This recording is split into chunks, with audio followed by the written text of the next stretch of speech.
જય હિન્દ મિત્રો, village physical defence એકેડેમીમાં તમારા બધા મિત્રોનું ફરીથી હાર્દિક સ્વાગત છે. તો કેમ છો બધા વિદ્યાર્થીઓ? હોપ છો બધા મજા કરશો. એસએસસી જીડીનું ગ્રાઉન્ડની તારીખ આવી ગઈ અને વિદ્યાર્થીઓ થોડા પેનિક થઈ ગયા છે, કેમ કે વિચાર્યું નહોતું એવું મતલબ તારીખ આવી ગઈ છે. જે મેં તારીખ કીધી હતી એ જ તારીખ આવી ગઈ, બરાબર. તો હવે કરીએ શું? હવે એને તો કંઈ નહીં થઈ શકે. હવે જેટલા બી દિવસો બાકી છે ને એ દિવસોમાં આપણે શું કરી શકીએ? જે મારો આની પહેલાંનું જે મેં 3 મહિના પહેલાં જ્યારે પણ એક્ઝામ લેવાની હતી પછી મને જે વિદ્યાર્થીઓએ કમેન્ટ કરી હતી ત્યારે મેં વિડીયો બનાવ્યો હતો કે તમારું 27 મિનિટ આવી જાય ને એવું વર્કઆઉટ હું તમને આપું છું, બરાબર. તો એ વર્કઆઉટ તો મેં આપી દીધું. તો અત્યારની હાલની તારીખમાં તેને 27-28 આવતી હશે, એના માટે બેસ્ટ વર્કઆઉટ લઈને આવ્યો છું અઠવાડિયાનું, બરાબર. તે અઠવાડિયામાં તમારે એટલી વસ્તુ કરવાની છે અને જે બી વચ્ચે વચ્ચે એક્સરસાઇઝ કહીશ એ એક્સરસાઇઝ કરવાની છે. એન્ડ લાસ્ટમાં વર્કઆઉટથી પણ ઇમ્પોર્ટન્ટ ટિપ્સ, બરાબર, કે જેને તમને ખૂબ જ ફાયદો થશે. તમને ટેબ્લેટ બી કહીશ, બરાબર. લાસ્ટમાં તમારે શું કરવાનું છે એ બી તમને કહીશ અને મતલબ ઇમ્પોર્ટન્ટ માહિતી તમારા માટે, બરાબર. અને ત્યાં ગ્રાઉન્ડ છે કે કઈ રીતના રાઉન્ડ મારવાનું છે બધી માહિતી હું તમને આપીશ. તો વિડીયોમાં નવા હોય ને મિત્રો તો પ્લીઝ વિડીયોને લાઇક શેર સબસ્ક્રાઈબ કરવાનું ભૂલતા નહીં. તમારા મિત્રો વળતોને જરૂરથી શેર કરશો. તો ચાલો હવે વિડીયોની શરૂઆત કરીએ.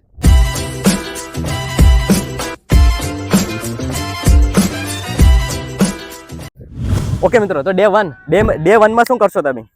ડે 1માં તમારે ગ્રાઉન્ડની તો જરૂર પડી જ, બરાબર. તો ડે 1માં તમારે કરવાનું છે 1 to લઈને 5 સુધી, એટલે કે એક રાઉન્ડ બેસ રહે 2-20, બરાબર. પછી એક રાઉન્ડ સ્લો, પછી પાછું ડે 1માં એક રાઉન્ડ સ્લો, બરાબર. 1 to 5 કરવાનું છે ડે 1માં. તો ડે 1માં પેલો એક રાઉન્ડ સ્લો, જે આપણે બોયઝ અત્યારે દોડી રહ્યા છીએ, બરાબર. પછી એક રાઉન્ડ ફાસ્ટ, પછી પાછું એક રાઉન્ડ સ્લો, પછી 2 રાઉન્ડ ફાસ્ટ. આ રીતના તમારે ગ્રાઉન્ડ જો હે, બરાબર. તો એ રીતના તમારે 5 સુધી લઈ જવાનું છે. સમજ્યા તમને હું કહું છું? પહેલો રાઉન્ડ દોડ્યો, પછી એ સ્લો હશે 3.5 મિનિટ વાળો, પછી બીજો રાઉન્ડ ફાસ્ટ, પછી પાછો બીજો સ્લો, પાછો એક જ રાઉન્ડ રહે, પછી પાછા 2 ફાસ્ટ. ટાઈમિંગ રહે એનો 2:20 લાસ્ટ પેસ, બરાબર. આનાથી વધવા નહીં દેતા. ટાઈમ રાખજો તમે મોબાઈલમાં કે એપ્લિકેશનમાં કે ઘડિયાળ આ રાખજો. 1 to 5 કરજો, બરાબર. અને એ કમ્પ્લીટલી તમારે ટાઈમિંગની અંદર કરવાના છે મિત્રો. યસ, ટાઈમિંગની અંદર તમારે એ વસ્તુ કરવાની થશે. આ કરશો તમે મોર્નિંગમાં, બરાબર. મોર્નિંગમાં એટલું વર્કઆઉટ કરશો. Before running, after running, stretching, warm up તો છે જ તમને, બરાબર. એ તમારે તમને કહેવાની જરૂર નથી, બરાબર. ઇવનિંગમાં તમે શું કરશો? બરાબર. ઇવનિંગમાં તમારે કરવાનું થાય ડ્રીલ, બરાબર. એબીસી ડ્રીલ કરવાનું થાય. તો ડ્રીલમાં કઈ ડ્રીલ કરવાની છે? પહેલા કરવાની છે એ સ્કીપ, બરાબર. આપણે બોયઝ કરીને બતાવશે એ સ્કીપ કરવાની છે. રેડી? એ સ્કીપ આ રીતના. આ તમારે 15-70 મીટર સુધી લઈ જવાની છે, બરાબર. 15-70 મીટર સુધી તમારે 15 થી લઈને 25 મીટર સુધી લઈ જવાનું છે, બરાબર. પછી રિટર્નમાં કરવાનું છે ક્લેપ. બીજી સ્ટેપ 5 એક્સરસાઇઝ કહું છું ક્લાઇમ્બરમાં. ક્લેપ બોયઝ આ રીતના 2, બરાબર. ફૂલ રેડી? આ એક્સરસાઇઝ કરવાની છે. Okay, stop. ત્રીજી છે સ્પીડ વાળી, બરાબર. હાઈ નહીં, આ રીતના હાઈ નહીં, સ્પીડ વાળી, બરાબર. સ્પીડ વાળી કરવાની છે. Speed, okay. પછી કરવાની છે બટ કિક, એ બી સ્પીડમાં, બરાબર. બટ કિક આ થઈ ગઈ 4 નંબરની એક્સરસાઇઝ, ઓકે. અને એ પછીની એક 5મા નંબરની છે અને એ છે સ્પીડમાં છે, બરાબર. આ રીતના સ્પીડમાં, બરાબર. આ 5 ડ્રીલ કર્યો તમે. આ ડ્રીલને રિપીટ કરવાની છે પાછી ફરીથી વીકમાં 3 વાર રિપીટ કરવાની થશે, બરાબર. આ ડ્રીલ ઇવનિંગમાં ડ્રીલ કર્યો 15 મિનિટ રનિંગ, 15 મિનિટ રનિંગ. આ ડ્રીલ અડધી કલાક કરશો, બરાબર. અને પછી સ્ટ્રેચિંગ વોર્મઅપ કરી નાખજો. ડે 2માં શું કરશો? ડે 2માં કર્યો 1 કિલોમીટરના 6 થી 7 રેપિટેશન, અઢી રાઉન્ડ મારવાનું થશે. મોર્નિંગની વાત કરું, 6 થી 7 રેપ્સ, બરાબર. અને ટાઈમિંગ રહે વધીને 4.5, બરાબર. એ થઈ ગયું, બરાબર. સ્ટ્રેચિંગ વોર્મઅપ કરી નાખવાનું છે. વધારે પડતું લોડ નથી લેવાનું, કેમ કે અઠવાડિયાનું જ છે, બરાબર. પછી આવી જાઓ ઇવનિંગમાં તમારે કરવાનું થાય થોડુંક નોર્મલ રનિંગ, 20-25 મિનિટ રનિંગ, અને પછી કાર્ડિયો ક્લાઇમ્બરના સેટ. આપણે બોયઝ તમને કરીને બતાવીએ, બરાબર. ક્લાઇમ્બરના સેટ સ્ટેપ નંબર 1 અને એ છે આ રીતના સ્ટેપ નંબર 1. આને 20 કરશું, બરાબર. સ્ટેપ 2 નેક્સ્ટ આ રીતના, નેક્સ્ટ, બરાબર. આ રીતના, ઓકે. ત્રીજું છે ખુરશી જમ્પ, બરાબર. Jump boys, okay. આ ખુરશી 10. પછી છે ક્લાઇમ્બરનો સેટ, બરાબર. સ્ટેપ 1 આ 20 કરવાના છે. આ તમારે કરવાનું થાય 20. સ્ટેપ 2 હોલ્ડ ટચ, બરાબર. Step 2 continue. આ 20 કરજો, બરાબર. આ થઈ જાય. પછી ફ્રોગ, બરાબર. 2 પગ અંદર એન્ડ બરાબર આઉટ, આ રીતના 2 પગ અંદર બરાબર, ઓકે. પછી સિંગલ શૂટિંગ, ચોથો સ્ટેપ, બરાબર. ચલો કન્ટિન્યુ. યસ. એન્ડ લાસ્ટ છે ઇન આઉટ, બરાબર. લાસ્ટ છે ઇન આઉટ, ઓકે. આ એક્સરસાઇઝ આ ભાઈ વિશ્વાસ કરવાનું છે આ બીજા દિવસે ઇવનિંગમાં કરવાનું છે, બરાબર. તમારા પગ ભરાતા હશે, મજબૂત થઈ જશે. ડે 3 ની વાત કરીએ. ડે 3 માં શું કરશો? ડે 3 માં કરવાનું છે તમારે 25 રાઉન્ડ લોંગ રનિંગ. યસ, અહીંયા એક લોંગ રનિંગ આવી ગયા. 25 રાઉન્ડ લોંગ રનિંગ એટલે કે 10 કિલોમીટર. 10 કિલોમીટર કરી નાખ્યું. Before running, after running stretching તો કર્યું જ હશે, બરાબર. એ થઈ ગયું. ઇવનિંગમાં શું કરીએ પછી? ઇવનિંગમાં તમારે છે ને 200 ની 5 લગાડવાની છે. કેટલી? અડધો રાઉન્ડ રાખી અને 200 ની 5 મારી દેવાની છે અને પછી છોડી દેવાનું છે. પછી કરવાનું છે કોર, બરાબર. તો કોરની 4 એક્સરસાઇઝ કહું છું, બરાબર. એક તો પાર્ટનર વાળી 3 એક્સરસાઇઝ છે. તો પેલું છે સિટઅપ્સ, બરાબર. Okay, continue. રેડી? આ સિટઅપ્સ, આ નંબર 1 એક્સરસાઇઝ. આને તમારે કરવાનું છે 50 ના 2 સેટ, બરાબર. સ્ટેપ 2, બરાબર. આ કરવાનું છે સાયકલિંગ. આ કરવાનું છે 60 ની 2, બરાબર. પછી સ્ટેપ 3 ડબલ, બરાબર. ડબલ એક પગ આખા સીધા આવીએ, ભેગા ઉપાડવા નથી. આ રીતના સીધો ખાલી આ રીતના ટચ કરી નીચે થવા દેવાનું છે, બરાબર. આ સ્ટેપ 3. અને સ્ટેપ 4 સૌથી ઇમ્પોર્ટન્ટ, બરાબર. એ છે અંદર લાવી અને પગને ઉપાડવાનું છે, બરાબર. ઇનર કોરને મજબૂત કરી એક્સરસાઇઝ અને અહીંયા સુધી ટચ કરવાનું છે. આ 4 એક્સરસાઇઝ કરવાની છે, બસ. ઓકે બોಯ್સ, આ 4 એક્સરસાઇઝ કરવાની છે, બરાબર.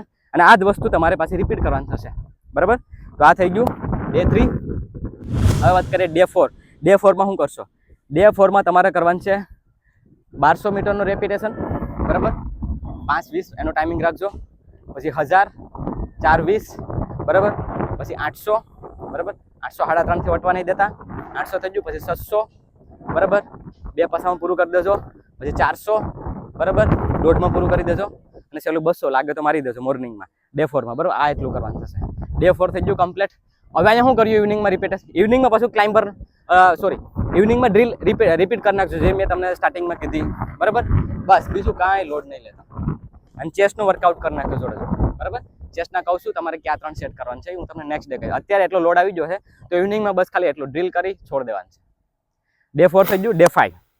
ડે 5 માં શું કરશો? ડે 5 માં છે ખૂબ જ ઇમ્પોર્ટન્ટ, અને એ છે 2 કિલોમીટરની રેપિટેશન. અને કેટલા કરશો? 5 થી લઈને 7, બરાબર. લાસ્ટ ટાઈમિંગ કેટલો રહે?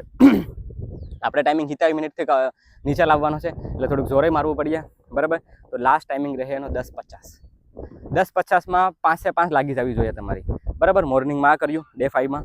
ઇવનિંગમાં હવે કરશું પુશઅપ્સ, બરાબર. તો ક્યાં પુશઅપ્સ? જે ચાર પુશઅપ્સ છે, બરાબર. એ 4 પુશઅપ તમને શું કહેવાય કે તમને આ બોયઝ દ્વારા કરાવડાવું છું, બરાબર. પહેલાં છે નોર્મલ પુશઅપ્સ, બરાબર. નોર્મલ પુશઅપ મારવાના છે. આ 20-20 ના સેટ લેવાના છે, બરાબર. આ નોર્મલ પુશઅપ છે. પછી છે વાઇડ. Step 2 wide. 2 વેત આ રીતના માપી લેવાની, બરાબર. ચલો, વાઇડ. આ બી તમારે 20-20 ના 2 સેટ કરવાના છે, બરાબર. એ થઈ ગયું. પછી પહેલવાન પુશઅપ્સ, બરાબર. પોઝિશન પાછી શોલ્ડર પોઝિશન આવી જાય અને પહેલવાન. ઓકે, 3, 2, 1 ડાઉન, અપ, અંદર ખેંચો, ડાઉન, અપ. ઓકે, આ થઈ ગયા 3, બરાબર. ચોથા છે ટૂટસ. રેડી? આ જ પોઝિશનમાં 3, 2, 1 down, up, down, up. Okay, આ થઈ ગયા. હવે 5માં છે ડાયમંડ, બરાબર.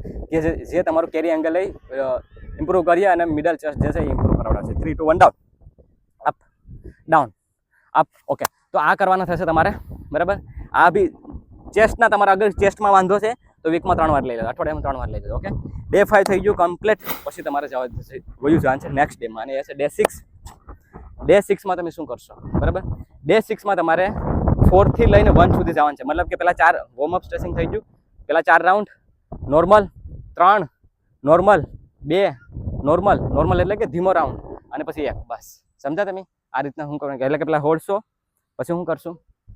1200, બરાબર. પછી 800 અને પછી 400. બસ એટલું, બીજું કંઈ નહીં, વધારે પડતું બીજું નથી એમાં કંઈ કરવાનું, બરાબર. ડે 6. અને ડે 6માં ઇવનિંગમાં કર્યો કોર, કેમ કે જે 20 તારીખવાળાનું ગ્રાઉન્ડ છે, બરાબર. 21 તારીખ, 20 તારીખ, તો એના માટે કોર મજબૂત રાખજો. તો કોરને પૂરેપૂરું કરી નાખજો, જે મેં કીધા છે ને બોયઝ દ્વારા, એ કરી નાખજો કમ્પ્લીટલી. એટલે ડે 6 ખતમ.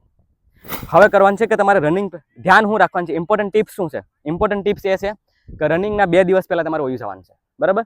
રનિંગના 2 દિવસ પહેલાં તમારે ગ્રાઉન્ડે જતું રહેવાનું છે. ગ્રાઉન્ડે જાતે જઈ અને તમારે સાથે વસ્તુ કઈ લઈ જવાનું છે?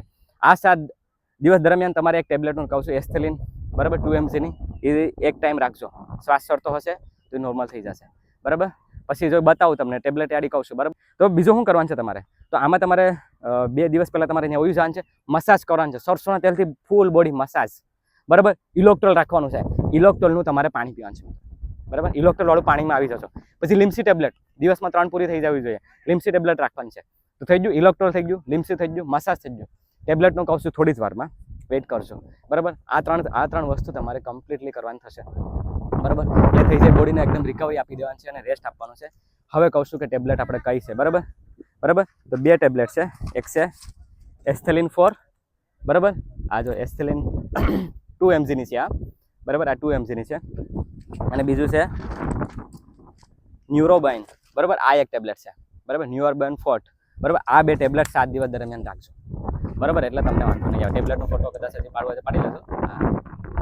બરાબર બરાબર, આ ટેબ્લેટ 2 છે જે અઠવાડિયે દરમિયાન લેજો. રેસ્ટ પહેલા બહુ કામની વસ્તુ છે, તો રાખજો, તમને કોઈ સાઈડ ઇફેક્ટ નથી. બરાબર, લઈ શકો તમે.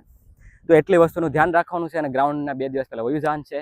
ગ્રાઉન્ડમાં ડોક્યુમેન્ટનો વિડીયો હું બનાવી દઈશ. બરાબર, કે ક્યાં ક્યાં લઈ જવાનું છે. વેઇટ કરજો થોડોક. મિત્રો, આપણી પાસે ટાઈમ બહુ નથી, સમય આપણી પાસે બહુ જ ઓછો છે, તો બેસ્ટ આપી દેજો. બરાબર, મારા દ્વારા જેટલું બી મદદરૂપ થાય ને એટલે હું બધી કહું છું. હું મતલબ 2 મહિનાથી કહું છું કે તમે રનિંગ કરો, ગ્રાઉન્ડ આવી જશે. 20 તારીખની જાહેરાત મેં ક્યારની કરી હતી, પણ છતાં પણ વિદ્યાર્થીઓ માનતા નતા કે તારીખ ખાવા દે, લ્યો તારીખ આવી ગઈ. બરાબર, એટલે આ વસ્તુનું ધ્યાન રાખવાનું છે તમારે. હવે વાંધો નહીં, હજી થઈ ગયું. હવે એટલા દિવસમાં બેસ્ટ આપી દો ને પોઝિટિવ રહ્યો એટલે ત્યાં પૂરું થઈ જશે. બરાબર, પોતાના ઉપર વિશ્વાસ રાખવો બહુ જરૂરી છે. તો વિડીયો ડોક્યુમેન્ટ માટેનો જે બી અપડેટ આવશે 16 તારીખે, એ 16 તારીખે અપડેટના આધારે પછી આપણે કહીશ તમને કે કયા ડોક્યુમેન્ટ તમારે લઈ જવાનું છે, મેડિકલ જોડે છે કે ઠીક છે. તો બસ આ વસ્તુનું ધ્યાન રાખી પોતાનું બેસ્ટ આપી દેજો. તો મારા તરફથી બધા એસએસસીના વિદ્યાર્થીઓને all the best, give your best. જય હિન્દ.